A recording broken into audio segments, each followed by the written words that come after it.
Doctor ইউনূসের সাথে ওয়াকারুজ্জামানের সম্পর্ক কি খুব খারাপ? আপনি কি মনে করেন? এই প্রশ্নটি সালমান এফ রহমানের কামলা সাংবাদিকতার মুখোশধারী খালেদ মহিউদ্দিন প্রশ্ন করেছিল কাজী জেসিনকে। কাজী জেসিনকে নিশ্চয়ই চিনেছেন, বাংলাদেশের একজন ট্যালেন্ট সাংবাদিক, আন্তর্জাতিক পরিমণ্ডলে যার সাংবাদিকতা করার যোগ্যতা আছে। এই কাজী জেসিনকে যখন এই প্রশ্ন করে, কাজী জেসিন একটি উত্তর দিয়েছিলেন। তার আগে তিনি একই প্রশ্ন ওই আল জাজিরা খ্যাত সাংবাদিক জুলকারনাইন সায়ের স্বামীকে একই প্রশ্ন করেছিল, তবে দুইজন দুই রকম উত্তর দিয়েছে। এর মাঝে একটি কথা বলে নেই, খালেদ মহিউদ্দিন যখন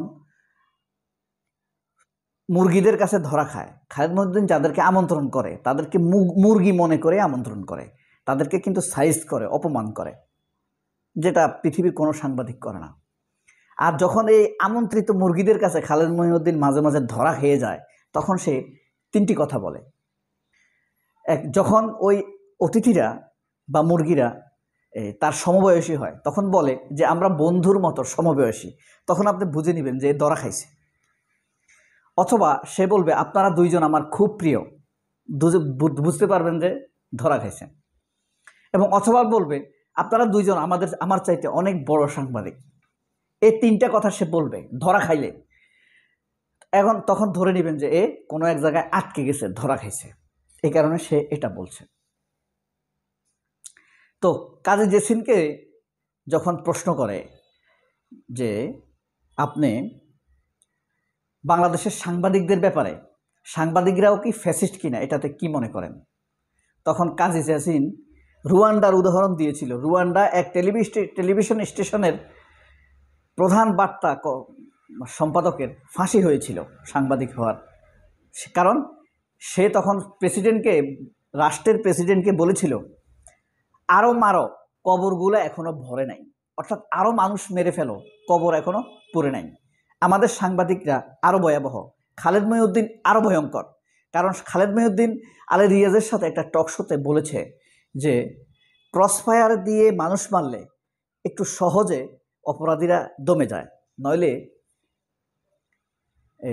জামিনের মাধ্যমে আবার বেরিয়ে যায়।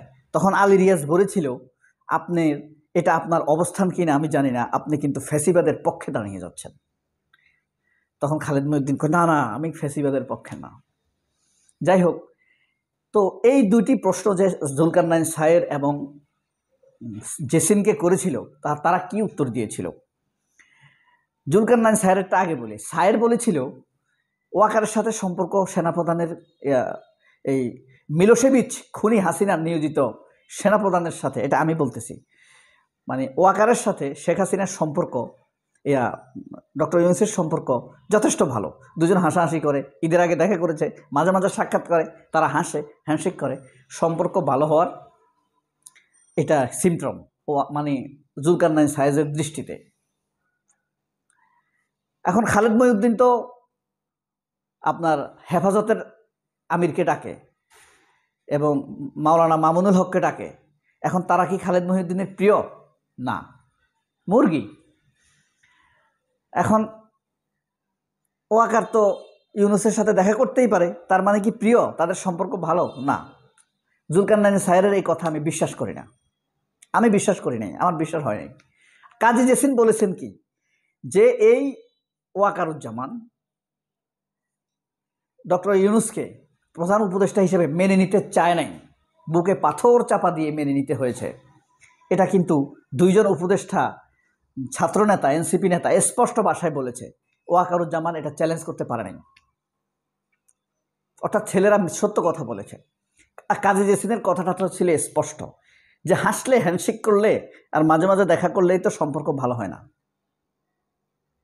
আপনি আপনার ভাই বোনের সাথে প্রতিদিন সাক্ষাৎ করেন না? সব ভাই বোনের সাথে কি সম্পর্ক ভালো? আপনি হয়তো ভাবেন সম্পর্ক ছিন্ন করা যাবে না, আল্লাহ অরাজি হবে, সেই হিসাবে আপনার সাক্ষাৎ করেন, কিন্তু আপনার মনে অনেক কিছু দাগ কেটে আছে।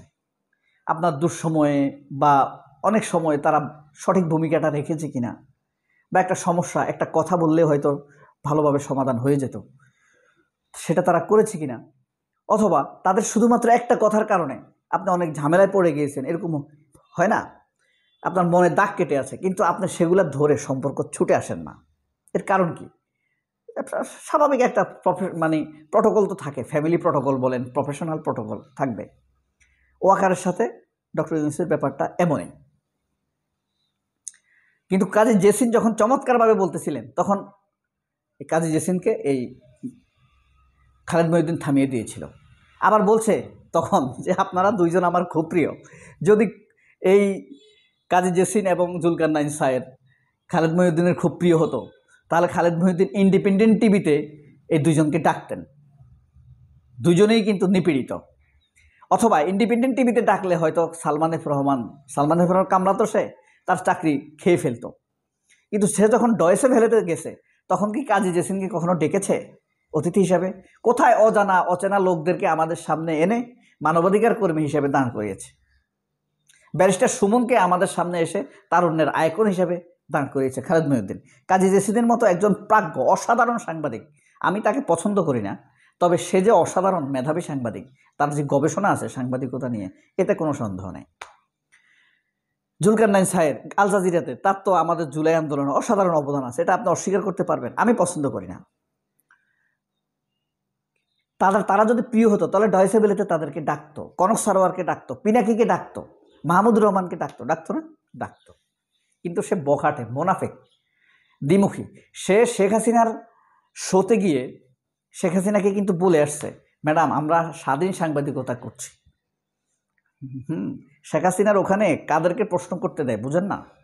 যারা দালাল, তেল চাটা, পা চাটা, তাদেরকে, তারপরে টাকাও দেওয়া হয়।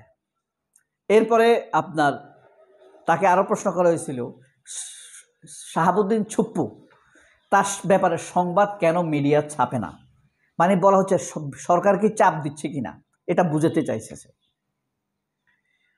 সুন্দর করে বলছে জুলকারনাইন স্যারের সামনে, সে হয়তো চিকিৎসার জন্য গেছে, ব্যক্তিগত কারণে দেখা করতে গেছে সেনা প্রধানের সাথে, ষড়যন্ত্র করার জন্য গেছে, সরকার নিষেধ করে নাই, সেনাপ্রধান হয়তো মিডিয়াকে নিষেধ করছে যেন না ছাপে তার খবর, এরকম হতে পারে না?